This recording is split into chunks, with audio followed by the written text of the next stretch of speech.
administrativas, pero se cerró por razones políticas. Yo tengo el informe que hay una resolución administrativa del Ministerio de Transporte en ese sentido.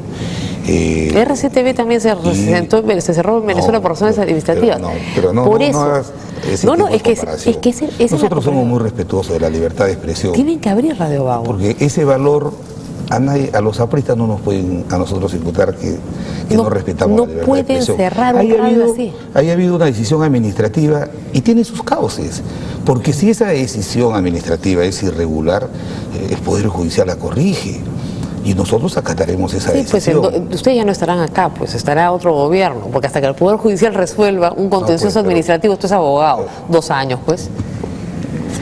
Yo creo que hay que dejar en manos de las autoridades que lo resuelvan. No, este es un tema que de verdad es una mancha para este gobierno. No entiendo cómo no se dan cuenta. Mira, ¿qué nos han pedido, por ejemplo?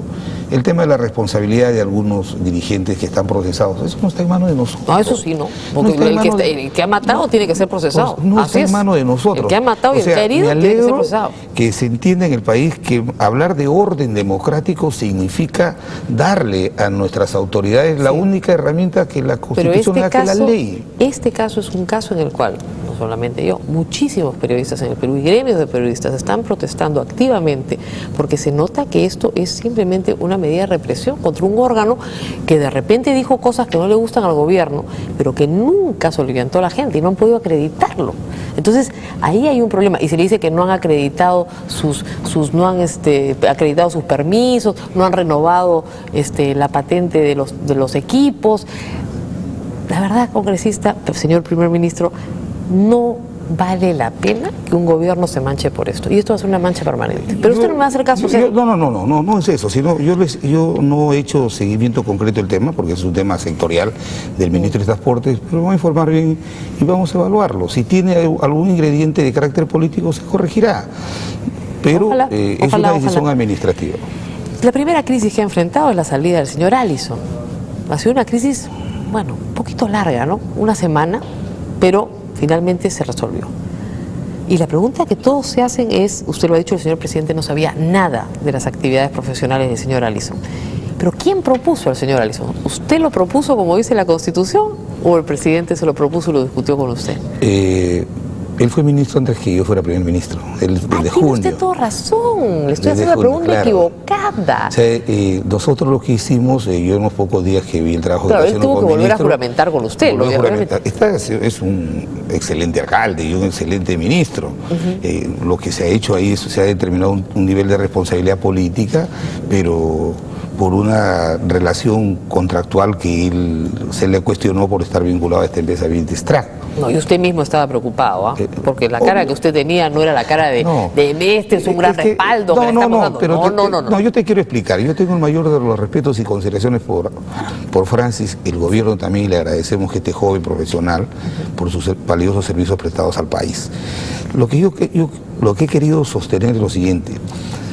Cuando uno le renueva la confianza a un ministro, cuando el ministro pone su cargo a disposición o está en cuestión las funciones que se le han encargado. Y no le habían renovado nada. Pero el Consejo de Ministros no es el órgano que da o no da la confianza. Usted es el presidente de la República, por eso, cuando fuimos al Consejo de Ministros... Pero él decía que sí, el presidente me ha respaldado. Él planteó una explicación, él explicó en el Consejo de Ministros un hecho que era de conocimiento público y él dijo, yo pienso entregarle la documentación a la fiscal de la Nación y autorizar mi levantamiento de secreto bancario. Entonces nosotros le dijimos, nos parece bien. Muy bien. Entonces cuando yo he declarado, yo he dicho, me parece bien. Que apoyamos la investigación. Que apoyamos esa investigación. Y no hablamos de la confianza porque no le habíamos pedido que ponga el cargo a disposición. Claro, o sea, ustedes le agradecen, pero le agradecen más que haya renunciado. No, yo creo que... Mira, nosotros somos funcionarios de confianza. ¿El presidente no confía en usted? Así es. Sin motivo alguno me puede retirar la confianza. Y tenemos que irnos agradecidos de haberle servido al país. Entonces, pero yo creo que cuando un hecho de esta naturaleza comienza a perturbar los objetivos que persigue el país de luchar contra la pobreza, de promover inversión, que son a veces estos hechos los que generan un poco de... La atención del público, obviamente. incomodidad en los inversores, en los agentes económicos, entonces por eso se resuelven así las crisis políticas, ¿no? Dicen que va a haber pronto cambios en el gabinete. No sé. ¿No le han contado? No es la primera noticia que recibo de usted, no, la verdad no lo sabía. Me lo han dicho, no muy pronto, pero pronto hay algunos ministros que ya quisieran partir, digamos, ¿no? Están un poquito cansados. No sabe nada todavía al respecto. No. Y nunca se dice, además. Se dirá en su momento. Ahora, una pregunta final, y esto ya no tiene nada que ver con la historia del primerato, vamos a seguir conversando probablemente, tiene que ver con el Congreso. Hay una cantidad impresionante de escándalos en el Congreso. Usted es congresista, ya no lo es en ejercicio en este momento, está abocado a otra actividad, pero ha sido presidente del Congreso. ¿No le da pena toda esta situación? ¿No es un poco frustrante después de haber ejercido la presidencia del Congreso ver lo que está pasando? Sí, pero son hechos individuales. Por supuesto. Son hechos individuales. Gracias a Dios, no son colectivos. Y yo creo que lo democrático es que el pueblo que es el que ha elegido al representante, el pueblo es el que juzga la conducta de su parlamentario. Tenga la seguridad que aquellos que no estuvieron a la altura de esta responsabilidad, cualquier aspiración electoral será calcinada en las ánforas. ¿Y no hubiera sido mejor?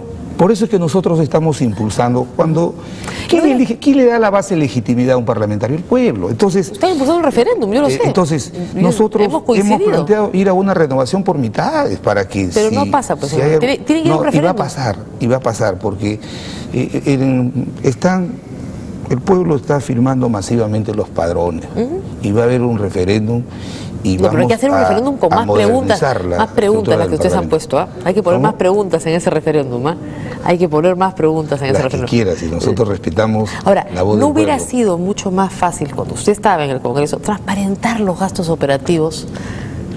Mira, esa la tenemos pendiente hace un año, Mira, y hasta ahora, por eso nunca ha querido venir. No es por eso. No es por eso. Si hubiera transparentado todo, entonces eso hubiera limpiado todo.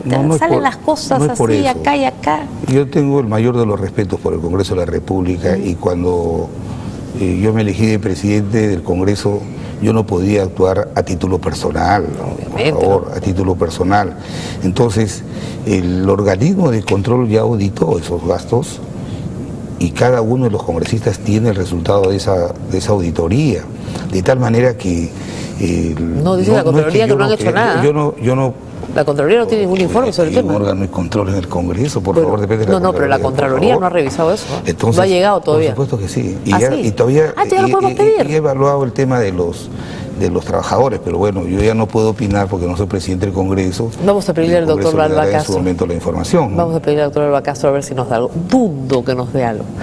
Muy bien, muchísimas gracias al presidente del Consejo de Ministros por haber estado con nosotros esta noche, y espero tenerlo más seguido, de verdad, porque así usted nos puede contar qué cosas están haciendo para parar estos conflictos. No hemos tenido tiempo de hablar de La Oroya, de Dove Rang, de este lamentable policía fallecido, asesinado realmente. Lamentablemente, por la incomprensión.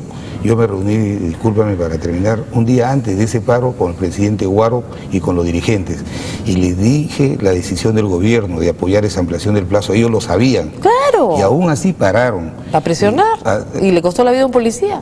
Para presionar. Y algo que el país debe saber: en ese contrato el Estado no es el que ha incumplido la empresa. Claro. Entonces es un incumplimiento contractual de la empresa y que le ha costado la vida a un policía inocente. Y eso lo hemos reprobado, y por eso que hemos presentado la denuncia. Sí, contra el gerente general. No podemos de ninguna manera permitir que se estimule o se instigue a tomar carreteras o a cometer hechos violentos que causan muerte de nuestros policías y que eso quede impune. La empresa dice que ellos no han instigado nada.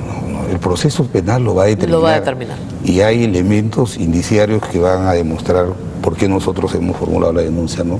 Muy bien, muchísimas gracias por haber estado con nosotros esta noche. Vamos a una pausa y volvemos. Muchísimas gracias.